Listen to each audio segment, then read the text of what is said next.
I will continue. Okay, Yeah. Chairman Abante, please So, continue. Mr. Chair, thank you.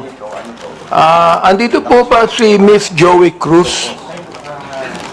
Miss Joey Cruz, andito po ba? Yes, Mr. Chair. Okay, Asan Chairman. po siya? Asan po siya? Ayan. Oo. Gusto ko lang po alam nyo, sa totoo lang, marami po akong natatanggap na bashing eh. Hindi ko pinapansin. Hindi ko pinapansin yon. Katulad ni Kabayan, hindi ako naiinsulto, hindi ako nababagabag, hindi ko pinapansin, eh wala namang katotohanan yun eh. Ano? Kaya hindi ko pinapansin yan. Alright. Ngayon, ang gusto ko lang pong sabihin kay Miss Joey Cruz, in one of your vlogs in YouTube, you directed this statement sa akin. No? Akin mismo. Unang-una, hindi naman kita kilala. Hindi naman kita kaaway. Wala naman akong ginawang masama sa'yo. Tama ba ako, Mr. Chair? Meron po ba akong ginawang masama sa inyo? There is no personal action. Kaya nga, Mr. Chair, sagutin mo lang ako. Meron po ba akong ginawang masama sa inyo? No Meron ba, wala? None, Mr. Chair. Wala. Wala akong ginawang masama sa inyo, ha? Pinapatunayan nyo yan, ha? Pangalawa, hindi nyo ako kilala. Tama ba, Miss Joey Cruz? You do not know me personally. Correct, Mr. Chair. And Mr. Chair, I do not even know Miss Joey Cruz personally. Am I right? Correct, Mr. Chair. But, you made a statement against me. O ito, babasahin ko ha. O, ang sabi mo, ganito, kung Abante, paswelduhan ka ng taxpayer, gago. Tinawag mo akong tinawag mo akong gago. O, bakit? Ba't mo ginawa sa akin yun? Gusto mo ba akong umiyak ngayon sa'yo? Sabihin ko, ba't mo ginawa sa akin yun? Bakit mo ako tinawag na gago? Bakit po, Mr. Chair? Please, yes. Mr. Chair, and I think it is already established that we do not know each other personally. Ano po yung pakilakas nga po? Hello, Mr. Chair? Mr. Chair? Okay. I think it is already established that we do not know each other personally. Therefore, the statement was said based in a not personal way, but it is an observation of my reaction Mr. Chair, on meron ka pang salita. Your observation is that I'm gago? Is that your observation? This pertains to the public function as I perceive it, Mr. Chair. No, you're public what? Public action, Public Mr. Chair. action. So you mean that is the public that is actually telling me that I'm gago? No, Or Mr. is it Chair, you? the statement Let me came ask from you, me. Mr. Chair, is it you? Yes, Mr. Chair. So you were the one that said that, right? Correct, Mr. Chair. Ayun. Pero hindi mo ko kilala. Wala akong ginawa masama sa'yo. Yes, Mr. Chair. What is your already right to established. tell me that I'm gago? Because I am a citizen of What the is Philippines. your right to tell me I'm gago?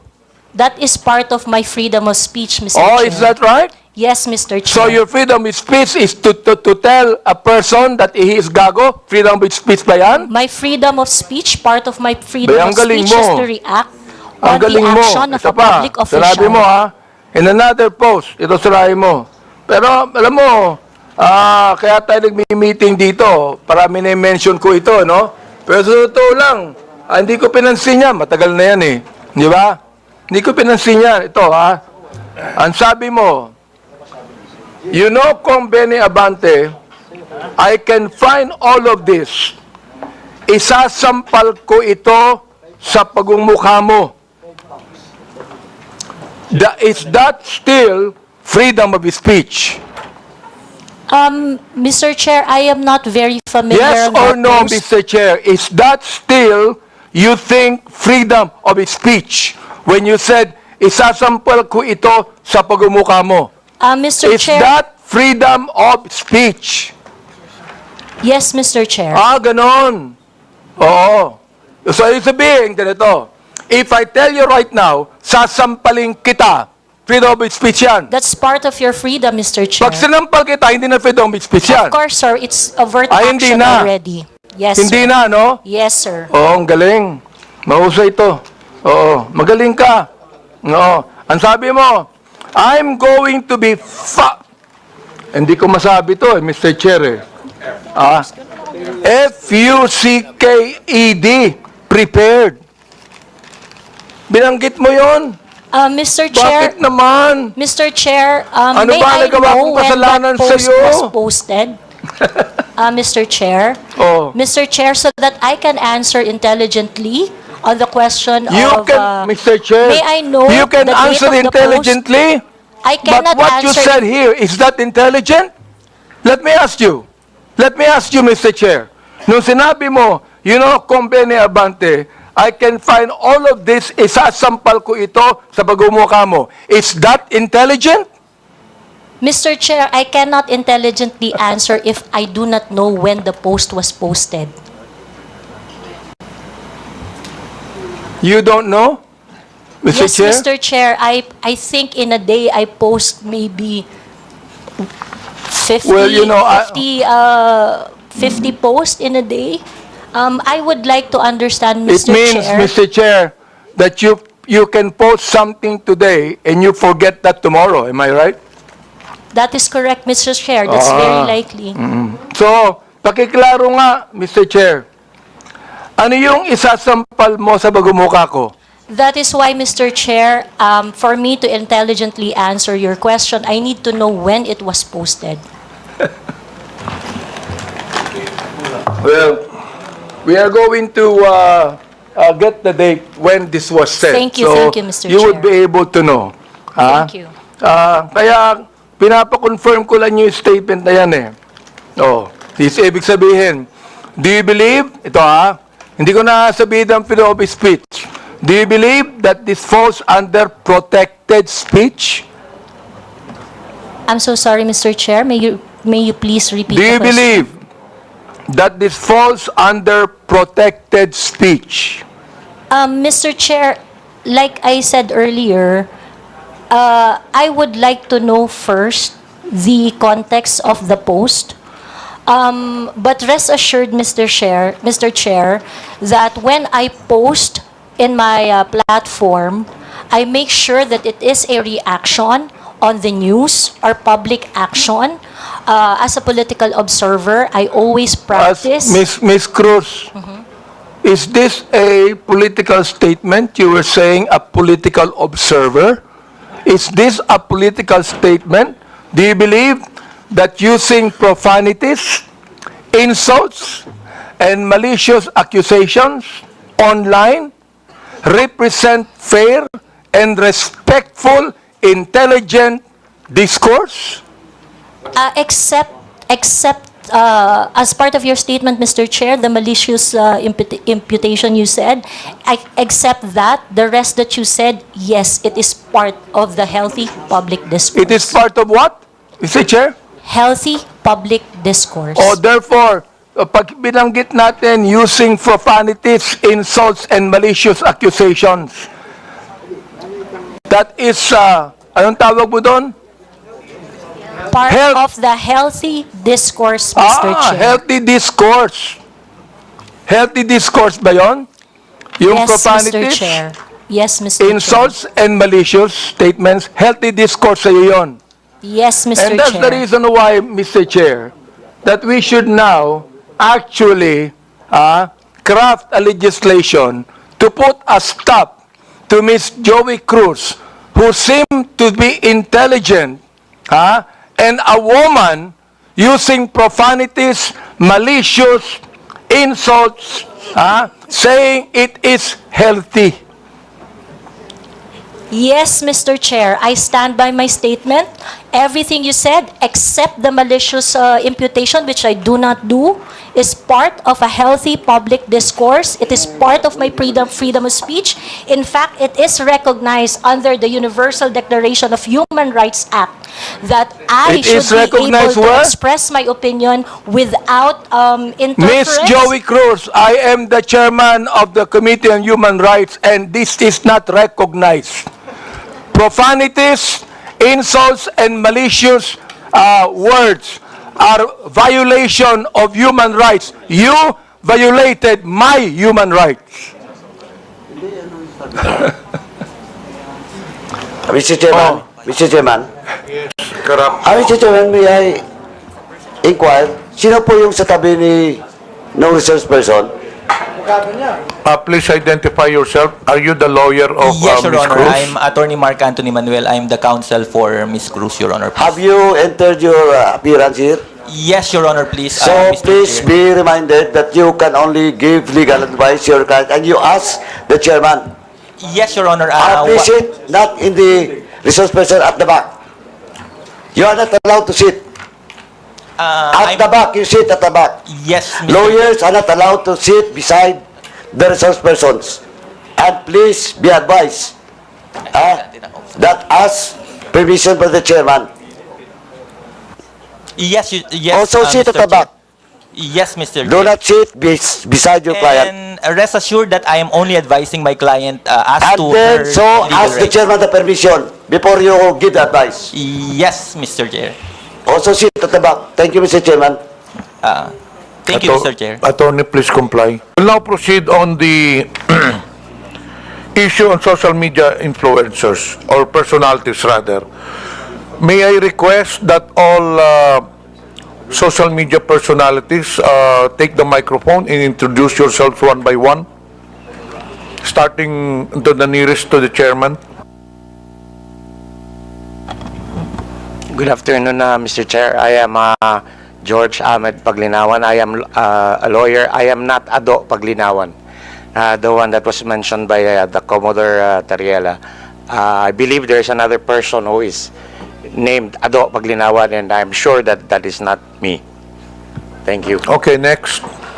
Yes, my name is Darwin Salcedo, known as Boss Dada in YouTube and Facebook. Next. My name is Dr. Richard Tesoro Mata. I'm a health blogger pediatrician. Next. Good afternoon, Mr. Chair. I'm Glenn Ang Chong, a lawyer, certified public accountant, and former member of the House of Representatives in the 13th Congress. Next, please. Good afternoon, Mr. Chair, and my name is Zain Batalya. I'm the person behind I Am Sean Wayne. Yes. Good afternoon, Mr. Chair. I am Manuel Mata Jr., also known as Coco Locoy in social media. Coco Loco. Coco Locoy, Mr. Chair. Good afternoon, Mr. Chair. I'm former PDEA agent Jonathan Morales, behind Agent Tambayan, Your Honor. So you're now a blogger also, Mr. Morales? Di ba resource person ka sa Senate before? Yes, sir. Mula po nung tinigil yung PDEA Dex, nag-resort na po ako doon sa... You're a former PDEA agent? Yes, Di Your po ba? Honor. Yes, Mr. Chairman. Blogger ka na ngayon? Yes, sir. Okay, next. I am Vivian Rodriguez, better known as Vivian Velez, as my screen name. I was not invited in this committee hearing, but I was mentioned the last time, the last hearing. So Okay. I'm here. Anyway, this is a public hearing. Anyone is welcome to attend the hearing. Next. Good afternoon po, Mr. Chair. I'm Alvin Montero. I'm not a blogger, nor I'm not a journalist. Thank you. Good afternoon, Mr. Chair and honorable members of the committee. My name is Claro Ganyak. I'm a retired professor. I'm not a blogger. I just express my opinions in social media. Okay. That's it. Thank you, sir. Good afternoon, Mr. Chair. Ako po si Elijah San Fernando, isa pong manggagawa at unionista, kilala sa TikTok at Facebook bilang Eli San Fernando. Next, please. Good afternoon, Mr. Chair. My name is Maria Florinda Princess Duque, or better known as Pebbles Duque. I am now a law student. Next, please. Good afternoon, Mr. Speaker. Mr. Chair, sorry. I'm Dr. Ethel Pineda Garcia. Okay. I think there are some vacant seats. Pwede na pong kunin yun. Yes. I am Trixie Cruz Angeles. I am a lawyer. Next, please. May I continue, Mr. Chair? Wait, meron pa yata dito sa... Kompleto na po ba ang mga social media personalities? Who is Vicente Cunanan? You're also a social media personality? Okay, so you can now proceed with your interpellation. Thank you, Mr. Chair. Again, Ms. Cruz, do you believe that freedom of expression is not absolute? Yes, Mr. Chair. You do? Of course, I'd like to ask the other bloggers if they also believe that. Yes, Mr. Chair. You also believe that? Okay. Sir, Now, there's always a limitation. Ms. Cruz said, yung kanyang statement sa YouTube, no? Na profanities, insults, malicious is a healthy discourse. Gusto kong tanungin yung mga vloggers natin, do you agree with her on that? Yes. That profanities, insults, and malicious accusations is a healthy discourse and a part of the freedom of expression? We would like to ask every blogger to answer me yes or no if they believe in that. Mr. Chair, can I be recognized? Yes. Mr. Chair, no other than the highest court of the land has repeatedly said na hindi po masama ang pagmumura, lalong-lalo na sa mga pampublikong opisyal, especially kung ang pinatutungkulan po ay yung official functions nila. Not the person, but their official functions, Mr. Chair. So yun po ang paninindigan, lalong-lalo na po namin bilang mga manggagawa, dahil kahit meron pong TikTok, Facebook o social media, sa komunidad po, yan ang lengguwahe ng mga manggagawa at ordinaryong Pilipino na nagagalit. Hindi po kasalanan ng mga vlogger o ng mga gumagamit ng Facebook, TikTok, X o kung ano pa mang social media platforms kung bakit merong ganito na mga pagmumura o profanities. Ito po ay lengguwahe ng mga manggagawa at ordinaryong Pilipino na nagagalit. Hindi ko, Mr. Elijah, hindi ko binabanggit yung lingwahe ng ordinaryong Pilipino. Ang binabanggit ko, lingwahe ng vlogger. Hindi ka ordinaryong Pilipino. Mr. Chair. Tatandali lang, kasalala pa ako eh. Alright. Hindi ka ordinaryong Pilipino. Tama, mali? Ordinaryong Pilipino ako, Mr. Chair. Hindi ka ordinaryong Pilipino. Vlogger ka eh. No, I'm a manggagawa ako, Mr. Chair. Lahat pa ng ordinaryong Pilipino, vlogger? Mr. Chair, manggagawa ho ako na may platform ho. So, ordinaryong Pilipino ho ako, Mr. Chair. Mr. Chair, point of order. We have our rules here.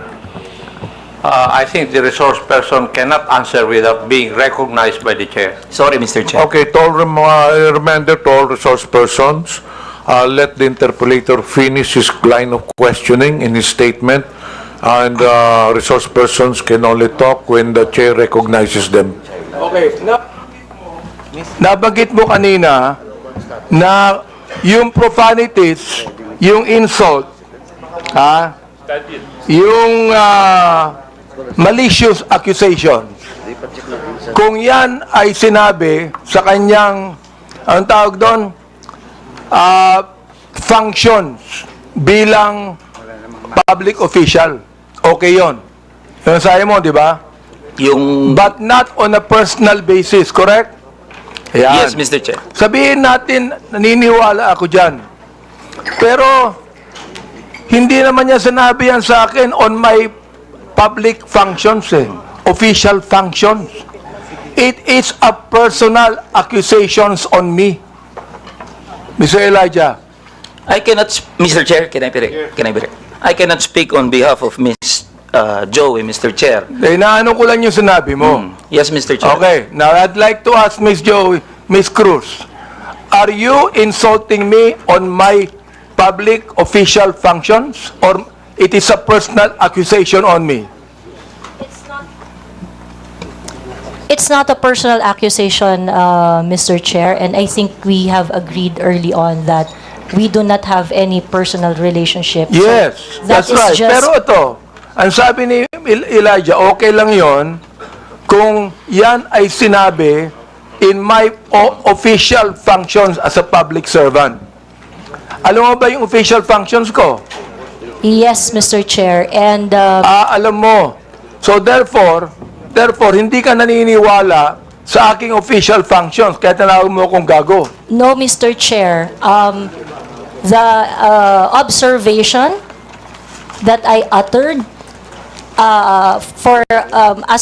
to describe your performance of your official action, that is my observation. That is what I felt. Well, inobserbuhan mo ba yung aking official function? Yes, Mr. Chair. Inobserbuhan mo I watch your hearings. Since I won in 2019? No, Mr. Chair. I closely monitored your performance as a congressman in the 19th Congress. And you hated me for that? No, not really, Mr. Hindi, Chair. gago. Just in the Binagit mo 19th sa akin, Congress. gago. So you hated me, Mr. Chair. Ano ba ibig sabihin nun?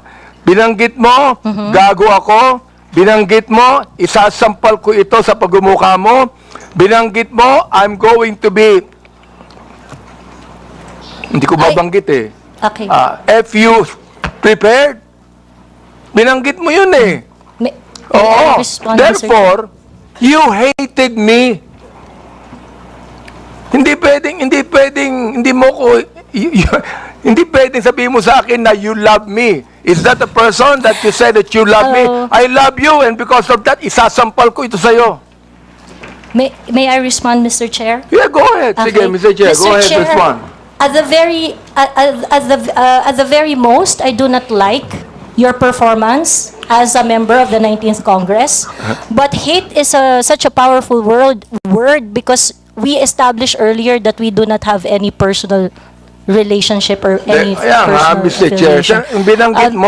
binanggit mo yung human rights. Yes, binanggit Mr. mo yan kanina, Chair. di ba? Correct, Mr. Therefore, Chair. Mr. Chair, you violated my human rights. Why? Because when you said those profanities, those insults, yung gago, yung isasampol ko ito sa pagbubuka mo, you violated my human rights. You did. May I respond, Mr. Chair? Teka, Mr. Chair, hindi ako nagagalit sa'yo. Okay? At wala akong pakialam sa'yo. Kahit na anong sabihin mo, okay lang sa akin. Alright? Pero itong ating pinag-uusapan ngayon, merong kinalaman sa mga legislation na aming gagawin later on. That is why I am asking you right now. Sapagkat napakahalaga nito. Kapag binabanggit mo, if you're saying that using profanities, insults, and malicious accusations online represent fair and respectful discourse and a healthy discourse, therefore you're telling us that the freedom of expression is absolute. You can say anything you want, and that is freedom of expression. Yun ang sinasabi ko, Mr. Chair. May I respond, Mr. Chair? Pag binanggit mo, if you said that freedom of expression is not absolute, therefore, there are certain things that you cannot say. Yun ang ibig sabihin nung freedom of expression is not absolute. May limitation yun. Di ba? Oh. Go ahead. You can answer now. Okay, thank you very much, Mr. Chair. Mr. Chair, in the universal thoughts and ideas, there would always be a limitation. The freedom of speech is not absolute. And the limitation of freedom of speech is well defined. Under the law, under the jurisprudence, there are things that you cannot say. There are things that Mr. Chair, you what cannot- jurisprudence are you talking about? Supreme Court decisions, Your Honor. Can you tell me what law? Example of law that limits your Yes. freedom of expression. For Can you example, tell me Mr. the Chair, jurisprudence? yes, Mr. Chair. For example, Mr. Chair, there is, I cannot specify the specific law, Mr. Chair. There but is a law on libel. Yeah, law There on is libel. a law on slander. There Is it is a okay? law. Is it okay, Mr. Chair, if I give my example? Okay, thank you very much. One example, and I think this example is very demonstrative, is very illustrative of the limitation of freedom of speech. Right now, it is election, midterm election, and it is not allowed that people are going to campaign on the day of the election day. That is a clear prohibition to express on the part of the citizen to say whatever they want to say on that Teka, election day. Mr. because Chair, ano po ang connection nung binabanggit mo? I'm asking you about the jurisprudence. I just told you that there is a law against on libel, on cybercrime. What you said today is libelous. What you said here is libelous. Why? Mr. Because Chair. there is a malicious intent. When you use profanities, when you use the word gago, there is a malicious accusation, and that is libelous. Mr. Chair, if Oh. if that is your assessment of And that kind of listen, statement, you not will only have your... libelous, Mr. Chair, dali lang ha, not only libelous, ha, that is also unjust vexation on my part. May I respond, Mr. Chair? Go ahead. Okay, Mr. Chair, if you think that you are violated by my exercise of my freedom, you would have your right and No, be no, in court Mr. Chair, so that, don't so worry. that the maliciousness of Mr. that Chair, statement don't can be worry. I'm sorted not out going in the to charge you proper in court. authority. Don't worry. I'm not going to charge you. If I charge you in court, matatalo ka eh. Pero hindi. Oo. Unjust vexation to. Alam niyo ba yon? Are you a lawyer or not? I am not a lawyer, Mr. Therefore, Chair. you should know this. The thing is this, pero wag kang mag-alala. Hindi ako magdidemanda sa'yo. Do you know why? You're not important to me. Alright? Ang dahilan lamang, kaya natin ginagawa ito, para magkaroon kami ng idea kung anong legislation ang nais naming gawin. Pero ikaw, you are not important to me. Alright? Oo. Thank you, Mr. Chair. Yan. Kaya, huwag kang mag-alala. Hindi ako kailanman magdidemanda sa'yo. Alright? Oh. Tumatawa ka pa eh. Thank you, Mr. Chair. Natatawa ka sa akin eh. No, Mr. Chair, I Oo. am expressing my gratitude, Mr. Chair. Ganun ba? Mr. Chair, tumatawa ka and you're expressing your gratitude by your sarcastic laughter? I am not laughing, Mr. Chair. It's just a natural smile, Mr. So Chair. gusto kong tanungin po, itong ating vloggers na ito, kayo po mga vlogger natin, do you agree with what Miss Joey Cruz said? Every one of you could be able to answer, if you agree. I have a lawyer there. Attorney Trixie.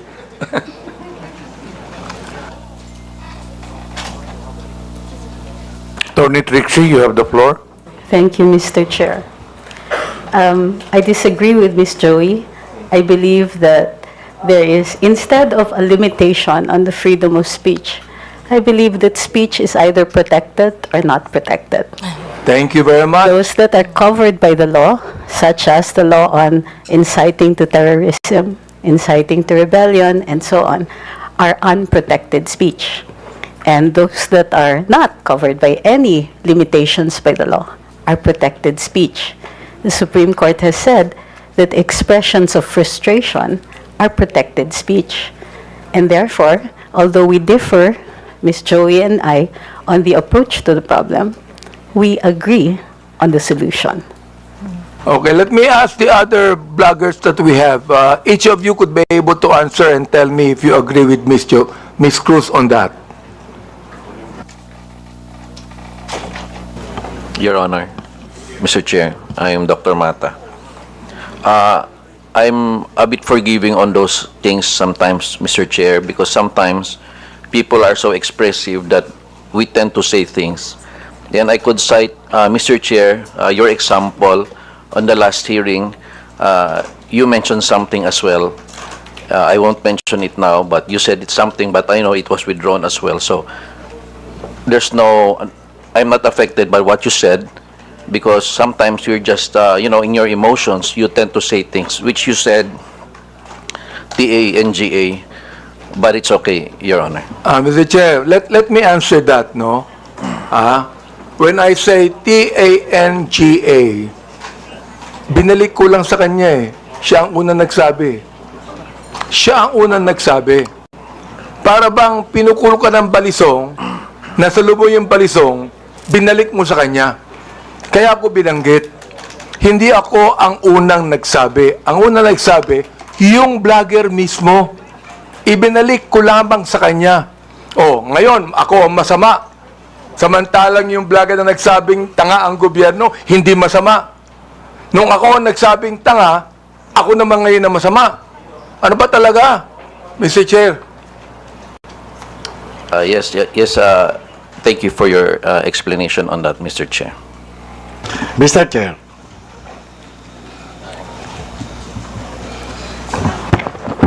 Yes, who's that? Mr. Chair. Mr. Morales, please proceed. Yes, sir. Doon sa kay Miss Joey Cruz, ang ko lang, bilang isang dating tauhan ng gobyerno, wag lang sana tayong magpakita ng anumang kagaspangan para hindi tayo napapansin ng publiko. Yun lang po. Ano yung ibig sabihin? Huwag lang magpakita ng kagaspangan para hindi makita ng publiko. Yes, Your Honor, Mr. Chairman. Yun lang po. Kasi kung magpapakita tayo ng kagaspangan at makikita ng publiko yung hindi na aayon na kilos ng isang public official, talaga makikita po tayo. At yun mapapansin ng publiko. Huwag naman sana tayong masasaktan. Sinong tinutukoy mo, Mr. Chair? Your Honor, yun pong mga gumagawa ng kagaspangan, yun po yun. Sino nga yung tinutukoy mo? Hindi ko po alam. Siguro po, maaaring kayo po, Your Honor, mawalang galang na po, nasa inyo po yun kung sino po yung mapapatungkulan nun. Mr. Chair, ano ba yung kagaspangan na narinig mo? Sino nagsabi ng kagaspangan? Your Honor, ito po bilang isang dating tauhan ng gobyerno. Nagiging maingat dapat ang isang tauhan ng gobyerno habang siya ay nanunungkulan. Katulad ng pagnanakaw, pag-aabuso sa tungkulin, pagmamalabis. Yan po yung isa sa mga dapat na tinitingnan natin. At kung tayo man ay tauhan ng gobyerno, dapat ginagampanan natin ng buong husay, buong giting, tulad ng mga alagad ng batas na handang ialay ang sarili niyang buhay para lamang doon sa sinumpaang tungkulin. Mr. Chairman, Mr. Chair, tama yung binanggit ni Mr. Morales tama Pero ang tinatanong ko sa iyo, nag-a-agree ka ba sa sinabi ni Miss Cruz? Saang particular, Your Honor, Mr. Chairman? Hindi ka pa na nakikinig sa akin Bira naman buhay ito. Pagpaumanhin niyo po, Your Honor, at nangati po yung aking binti, maaring hindi ko po wala kang napansin. karapatang magsalita kung hindi mo narinig lahat ang mga sinabi. Iyon pong narinig ko. Very clear po. akong narinig. Very clear, Mr. Chair, ang sinabi ko. Kanina, pinag-uusapan natin yung lahat ng mga binanggit ni Miss Cruz. And I'm asking you now, kayong mga vlogger. Oo. Mga objective naman kayo, di ba? Ano ang palagay nyo rito? Palagay nyo ba na itong malicious, ulitin ko para malaman mo, itong malicious, profanities, at insults, accusation na ibinigay po ni Ms. Cruz, ay kasama po yan sa tinatawag nating protected discourse o kaya naman healthy discourse or freedom of expression. Yun po pinoprotektahan ng batas. Ito po yung pong opinion o saloobin ng isang mamamayang Pilipino patungkol doon po sa pagkukulang ng isang public officer.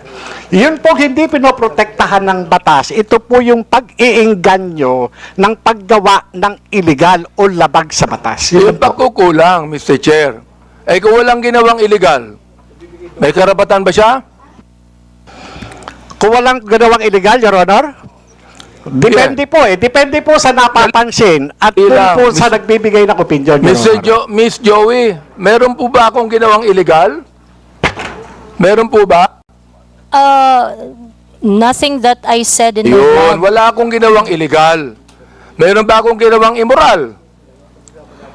There are things that I may not agree. You because may of not agree, differences. that's fine Yeah, with me. Yeah. Pero ang tinatanong ko, meron ba akong ginawang immoral? Differences I in agree values, that there Your are Honor. some things that you Differences do in- not agree. Okay lang yun sa Differences in akin. values, Your Honor. Di ba? Pero wala akong ginawang immoral o illegal. You said that yourself. So therefore, anong ibig sabihin ng profanities, insults, and malicious accusations you gave to me? Yun ang tinatanong ko. Ha? May I answer, Your Yes, Honor? go ahead. Okay. First of all, Your Honor, I would just like to take exception once again that I never agreed to anything, any statement that is malicious as part of freedom of speech. It's not. What I said are not malicious. Those are observation on my end, and the profanity is part of part of my expression of discontentment, disgust, because my expectation for a public officer is not Therefore, met. Mr. Chair, when you're saying that a public official who is not doing anything illegal or immoral, and you said something malicious, insult and profanities, Again, that is your observation. And you have the right to say that. Again, Mr. Chair, I am taking exception on the malicious statement. My statements are not malicious because my statements are always pertaining to the exercise of the public duty of the officer I am responding to. So or therefore, when you said reacting to. gago, that is not malicious. That is not malicious, Mr. Chair. Okay. That is not malicious, ha? Yes, Mr. Chair. Oo. Pero ako, Miss Cruz, kahit kailan, hindi naman kita kilala, hindi ko alam ang ginagawa mo, wala akong karapatang tawagin kitang gago. And I respect your opinion, Mr. Chair. Not my opinion. That is my belief. I respect your belief, Mr. Iba Chair. yung belief. Okay. I'd like to ask the other vlogger if they agree with Miss Joey on that. Una po, I agree po na this is not malicious kasi na-establish na po na hindi po namin kayo kilala personally. And kung sabihin namin mahal namin kayo, it is because of your work as public official. Hindi po ibig sabihin mahal po namin kayo bilang kung ano pa man, malisyoso. And when we say we don't like what you are doing, it is also not malicious. It pertains to your job as a government official. So I think magkaiba din po kasi yung sukatan sa public official and also private citizen. So, I think it's important for us to understand the difference of and the limitation doon sa public official and sa private citizen. And I agree po. Lahat po ng sinasabi namin sa inyo, because we don't know you personally, are not malicious. It's not personal. It's about your job lang po. Sometimes, Mr. Chair, I'm not onion-skinned, ayan, kilala ako ni Congressman Glenn. Kaibigan ko yan. I'm not onion-skinned. Ang ibinabagit lamang natin dito is how do we limit this how do we regulate this? Yun ang aming inaanong batas. How do we regulate this kind of statements? Na masyadong personal to eh. Diba? Hindi ko na nga pinapansin eh. Oo. Kung hindi lang binigay sa akin itong mga bagay na sinabi eh, makikita ko ba to? Hindi ko nakita to eh, Miss Joey Cruz eh. I don't even care about that anymore. Hindi ako apektado dito eh. Di ba? The thing is this, kayo makakatulong sa amin for us to be able to craft a better legislation to what? To tell you that the freedom of expression is not absolute. Yun ang nais naming sabihin dito. Oh, so yung the rest of the bloggers, if yes, Attorney Glenn, go ahead. Thank you, Mr. Chair. While we recognize the plenary power of this Congress to enact legislation to limit freedom of speech or expression, I would just like also to exhort the members of Congress, the honorable members of Congress, to remember that the exercise of free speech, public officials should not be onion-skinned. I know hindi po kayo onion-skinned, Congressman Honorable Abante. Public officials should not be onion-skinned, and that free speech serves as a scalpel that removes the abscesses of officialdom. I quote the jurisprudence. It's a landmark decision of the Supreme Court. So we have to make a tight balance between limiting the freedom of speech and, of course, when it comes to public acts of public officials. Yun na po, Mr. Chair.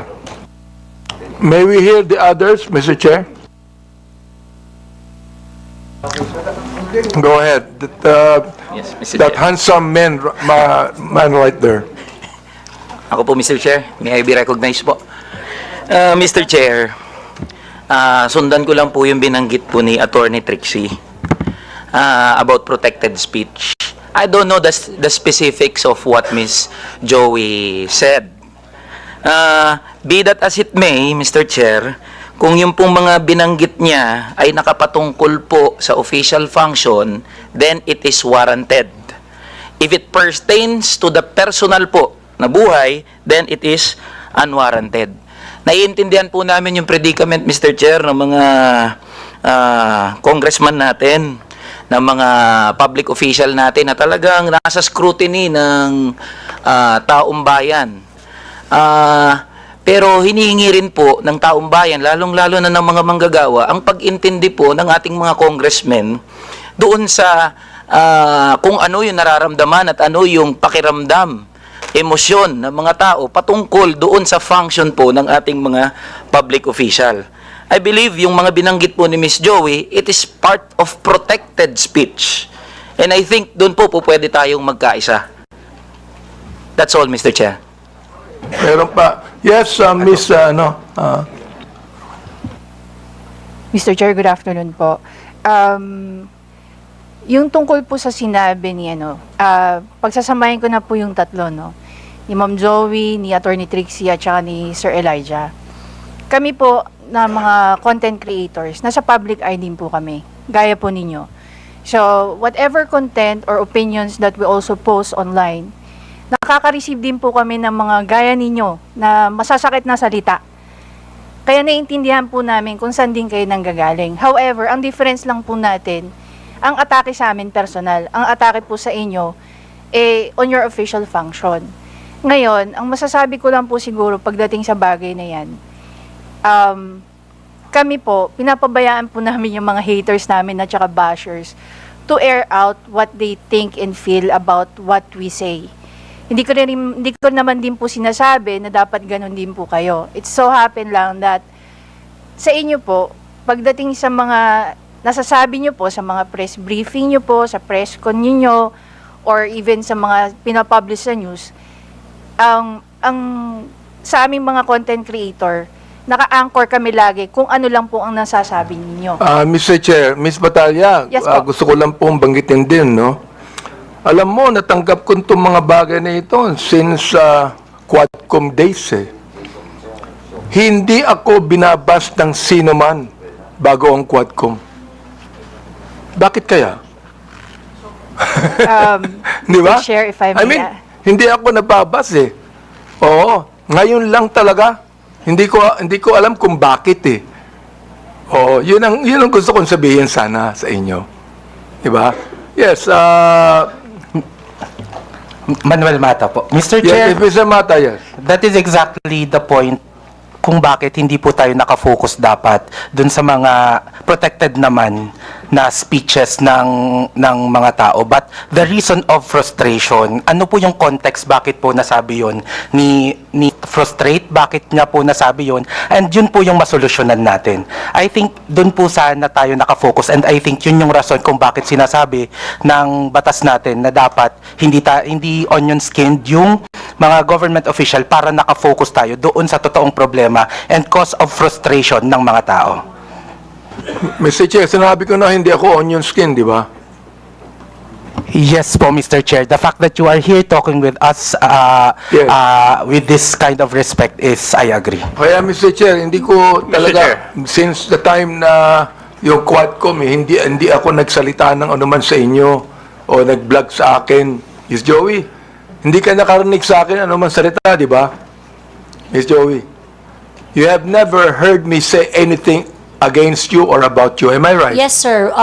Yes, Mr. Chair, we do not know each other personally. Ayun. And then, ganito. I have never said anything about you, nor anything that you have said against me. Am I right? Sorry, Mr. Chair. I have never said anything about you or anything against you, even if you said something against me. Am I right? That is correct, Mr. Chair. Yun ang gusto kong sabihin sa inyo.